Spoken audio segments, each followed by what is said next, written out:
The morning after my brother's funeral, the lock on his barbershop had already been changed. The flowers from the service were still damp on the sidewalk, their white ribbons dragging through the rain, but the key Bao had carried for 17 years would not turn in the door. I tried once, then again. The metal clicked against metal, useless and cold in my hand. Across the glass, his faded sign still read Bao's Cut and Shave, but underneath it, someone had taped a yellow notice over the hours he had written himself. Closed for non-payment. I stood there in my black coat with $40 in my purse, the same $40 I had not spent on a taxi from the cemetery because I thought walking would help me breathe. It did not. Behind me a car door closed. Victor Hale stepped under the awning holding a coffee cup like he had come to watch weather, not erase a dead man's life. He owned the building. He owned the laundromat next door, the empty bakery on the corner, and half the block that developers had started calling the next big opportunity. He looked at the notice, then at me. "Lynn," he said softly, "I was hoping you wouldn't make this harder." I did not answer. His wool coat was dry. Mine was soaked at the sleeves. "Your brother was 3 months behind," he continued. "I gave him chances. More than I should have." I looked through the glass at the dark shop. The waiting chairs were still pushed against the wall. A towel hung over the back sink. Bao's calendar, the one with red circles around rent days and doctor appointments, was still open to November. Nothing inside looked abandoned. It looked interrupted. "He buried his receipts in boxes," I said. "He never missed rent." Victor sighed, the way people sigh when they want witnesses to think they are being patient. "Good immigrants still have to pay rent, Lynn." The words landed clean and quiet. No shouting. No insult he could not deny later. Just enough to remind me what he thought I was worth. A man across the street raised his phone. Derek Mills, owner of the new grooming lounge 2 blocks over, pretended to check a message while recording me. I knew that smile. It was the kind people wore when someone else's grief looked useful. Victor slid a paper toward me. "You have no legal right to enter. If you remove anything, I'll report it as theft." I looked down. Near the bottom of the door, caught in the rainwater, was Bao's old black comb, cracked through the middle. I bent and picked it up before Victor could stop me. On the handle, under years of scratches, my brother had carved 3 tiny words I had never noticed before. Back mirror box. For the first time that morning, my hand stopped shaking. I kept the comb hidden in my palm all the way back to my studio apartment, as if Victor might follow me and take even that away. The bus windows were fogged from the rain, and my reflection looked older than 38. My hair was still pinned from the funeral. My shoes had cemetery mud dried along the edges. In my purse, the $40 was folded beside Bao's prayer card, the one the funeral home printed with his name slightly crooked. Bao Tran, beloved brother, friend and neighbor. They had left out the part where he had saved my life before I knew how to ask for saving. I was 21 when I arrived in Seattle in 2009 with 1 suitcase, 2 sweaters too thin for the Pacific Northwest, and English that broke apart whenever I was nervous. Bao was 34 then, already tired in the way immigrants become tired when they cannot afford to admit it. He met me at the airport with a paper sign that said "Little Sister" in black marker. I had not seen him in 7 years. He hugged me with one arm because his other hand was holding a bag of takeout noodles. "Eat first," he said. "Cry later." That was Bao. Practical tenderness. He let me sleep on a folding cot behind the barbershop for my first 6 months in America. At night, after the last customer left, he swept hair into careful piles, counted singles from the tip jar, and taught me words from appointment cards. Fade. Trim. Rent. Receipt. "Keep every receipt," he told me, tapping a shoebox under the counter. In this country, paper remembers when people lie. I thought of that shoebox now as I sat on the edge of my bed with the broken comb in my lap. Back mirror box. 3 words carved so small. They felt less like a message and more like a secret he had been too scared to say out loud. My phone buzzed. A notification from Derek's grooming lounge appeared because one of Bao's old customers had shared it. The video showed me standing outside the locked shop in the rain. The caption read, "Some businesses close because the city moves forward. Others close because they never learned how to keep up." I watched it once. Then I watched Victor in the corner of the frame. smiling like a man who knew the ending before anyone else did. I opened Bao's prayer card again. Behind it, in my purse, was the old spare key that no longer worked. Then I remembered something from the week before he died. Bao had called me late, his voice low over the sound of clippers. "If anything happens," he said, "do not trust Victor."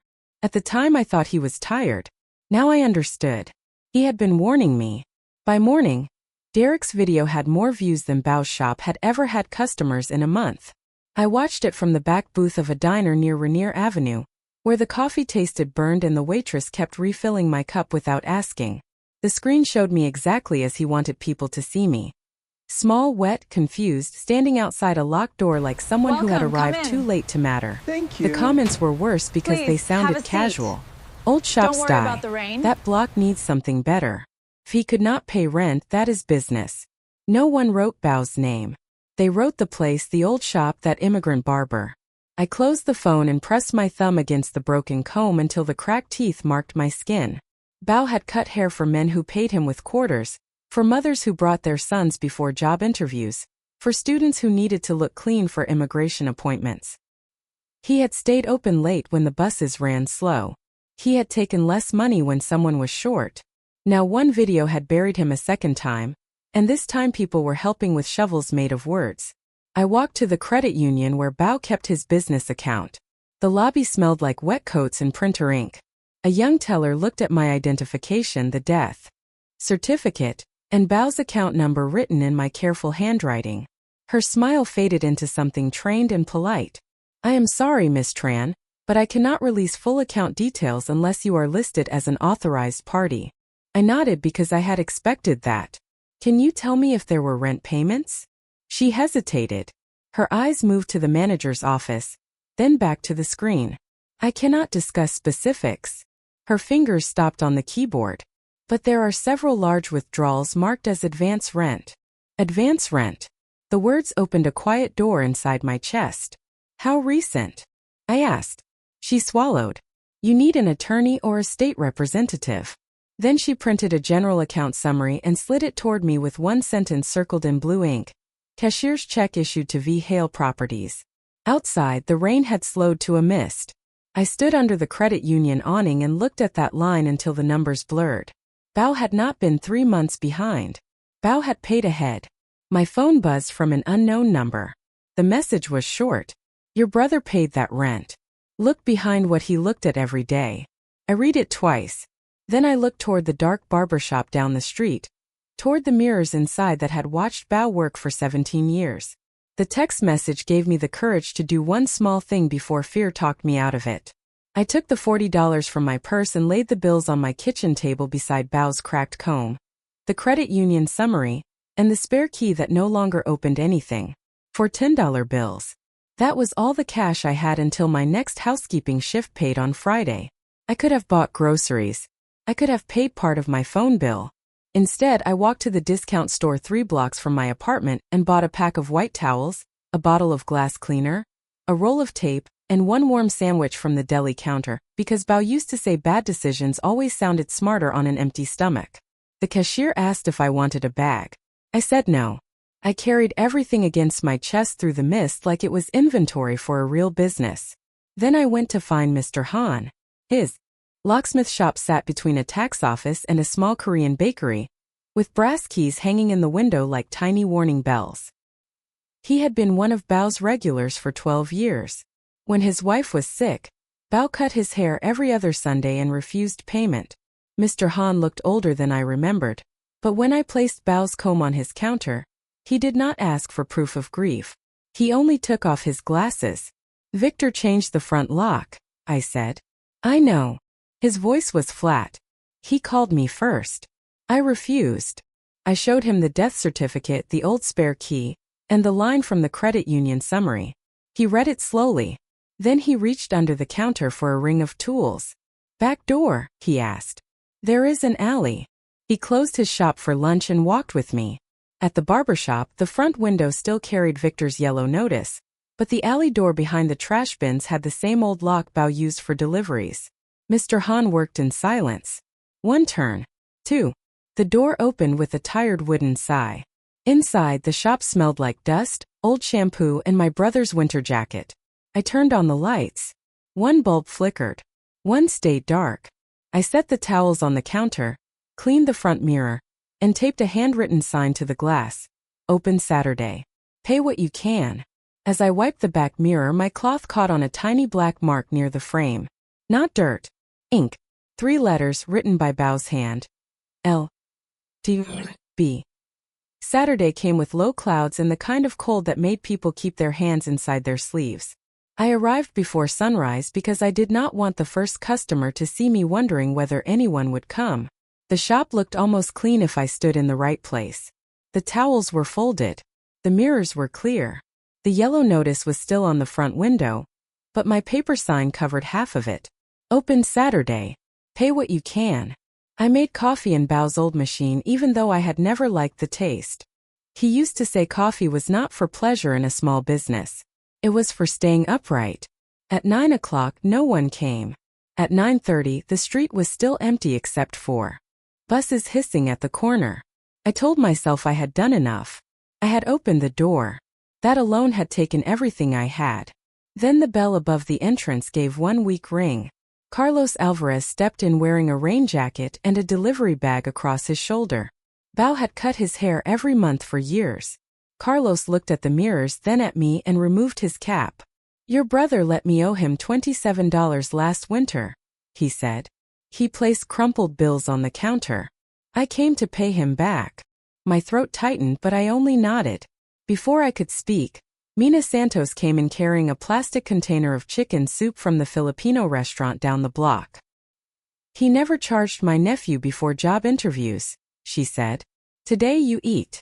Then came Tesfaye, a graduate student from Ethiopia, thin and serious, holding his phone like evidence. Behind him came Oksana with her 12-year-old son, his blonde hair falling into his eyes. Bao said a first haircut in America should not feel lonely, she said quietly. I did not know if I was ready to cut anyone's hair. My hands remembered towels, keys, hotel bedsheets, not clippers. But Carlos sat down first and pointed to the smallest trim. Just make me look less tired, he said. Everyone laughed softly, not because it was funny, but because it gave us permission to breathe. I worked slowly. Too slowly.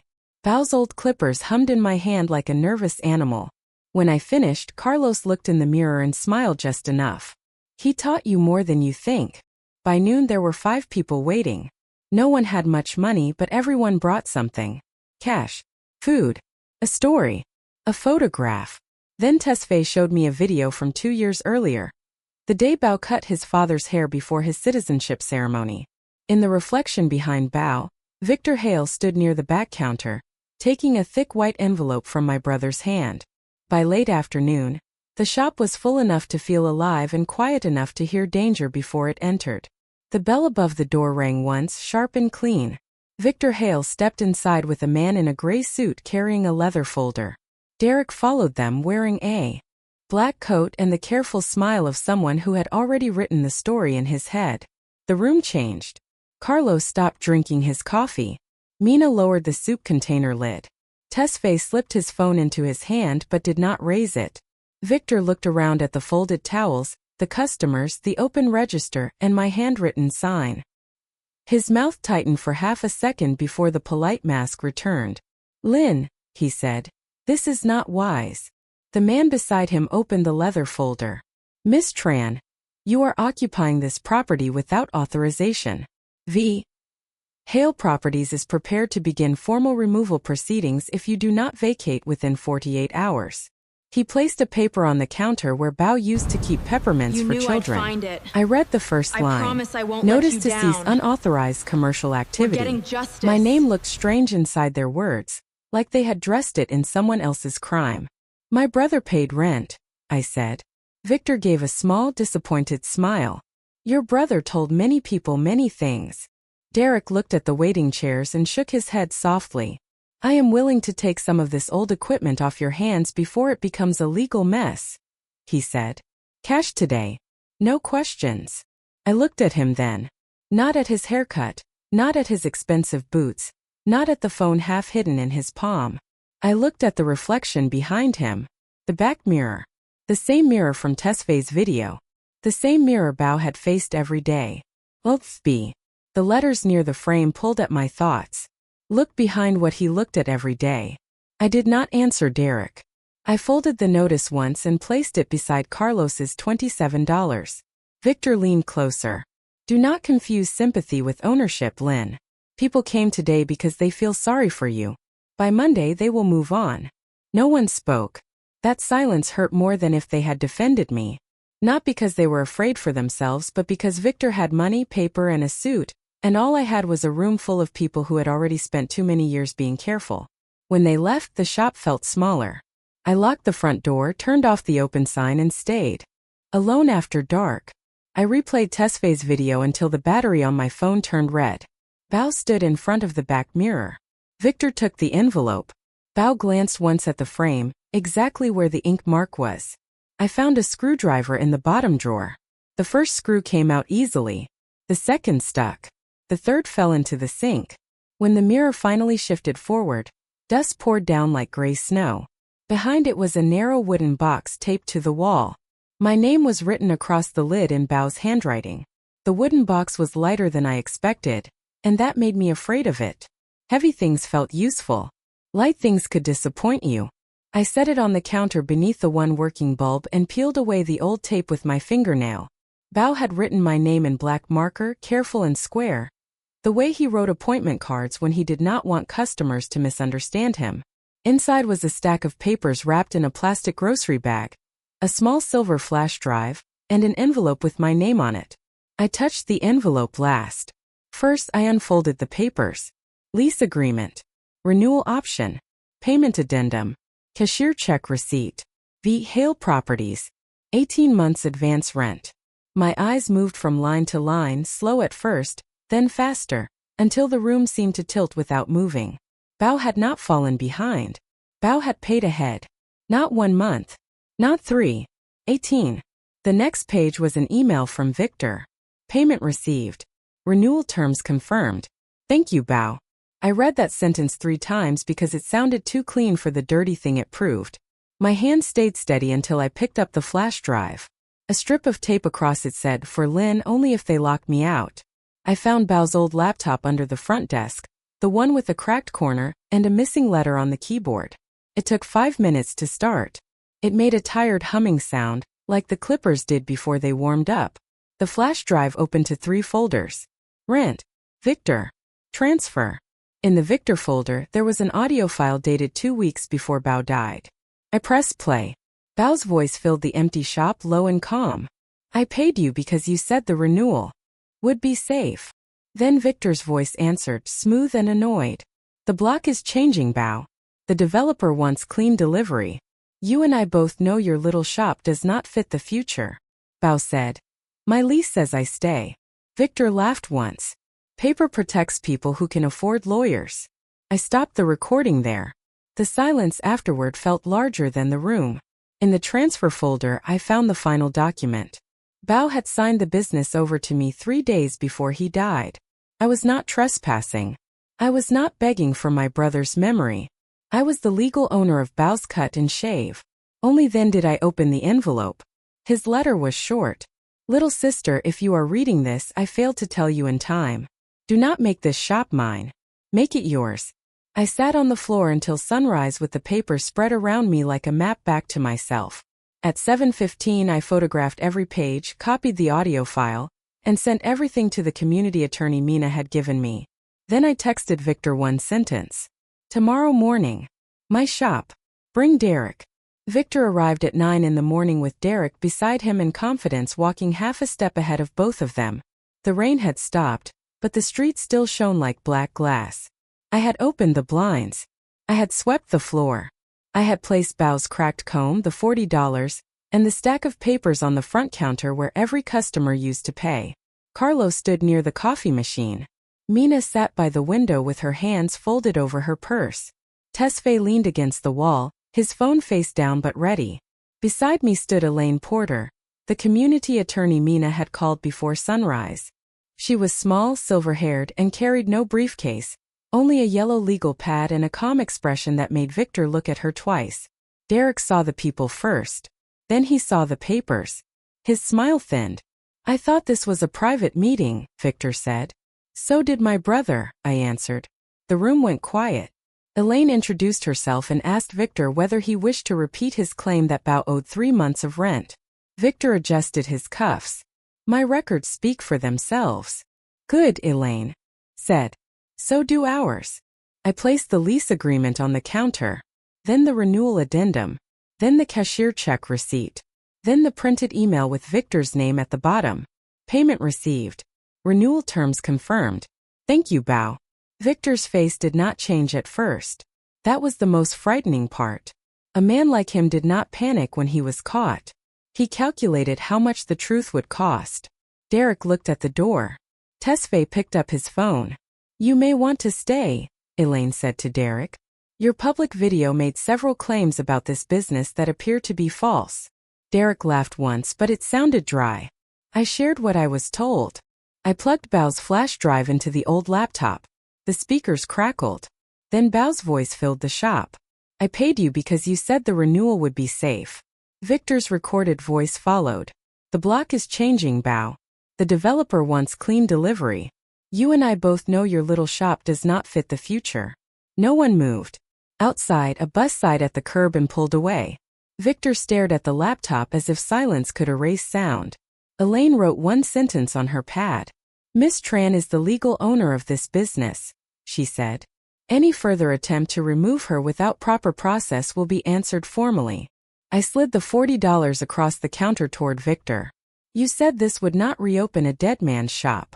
Then I picked up the new key Mr. Han had cut for me. You were right. It opens mine.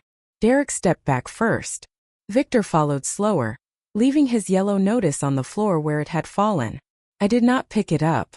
I took down Bao's old sign while everyone watched, not because I wanted to erase him, but because I finally understood his letter. He had not left me a shrine. He had left me a beginning. 3 months later, the new sign arrived on a Thursday afternoon, wrapped in brown paper and carried in by Mr. Han and Carlos like it weighed more than wood. I had painted the front wall myself the night before.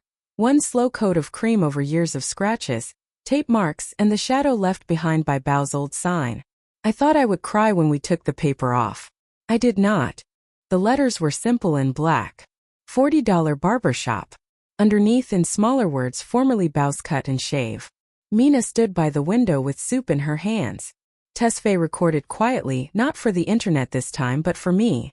Oksana's son swept the floor without being asked, pushing hair into neat little piles the way Bao used to. Elaine had made Victor sign a corrected lease after the civil complaint began. He did not apologize. Men like Victor rarely give you that gift. Derek closed his grooming lounge 6 weeks later and posted a long statement about misunderstanding the situation. I did not read all of it. I had towels to fold. The shop was not suddenly successful in the way people imagine success. The heater still clicked too loudly. The back sink still leaked if I turned the handle too far. Some days I made enough to cover bills. Some days I counted quarters in the drawer after dark and reminded myself that survival was also a kind of profit. But the door opened every morning. That mattered. I hired Amir, a young barber from Syria who had arrived in Canada first, then moved south to stay with cousins in Washington. On his first day, he stood too straight, as if one mistake might send him back into a life he had worked hard to leave. I showed him Bao's cracked comb in the small frame behind the counter, beside the first $40 and the sentence from my brother's letter. Do not make this shop mine. Make it yours. Amir read it twice. Then he nodded like he understood more than English could hold. That evening after closing, the rain returned. I had already turned off the front lights when a man knocked softly on the glass.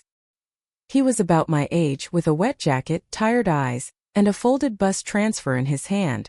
I lost my job today, he said when I opened the door. I have $12. I have an interview tomorrow. I looked at the clock, then at the empty chair, then at the street shining dark beyond him. Bao was gone. I could not bring him back. I could not fix every life that walked through that door. But I could keep the light on a little longer. I stepped aside and let the man in. Sit down, I said.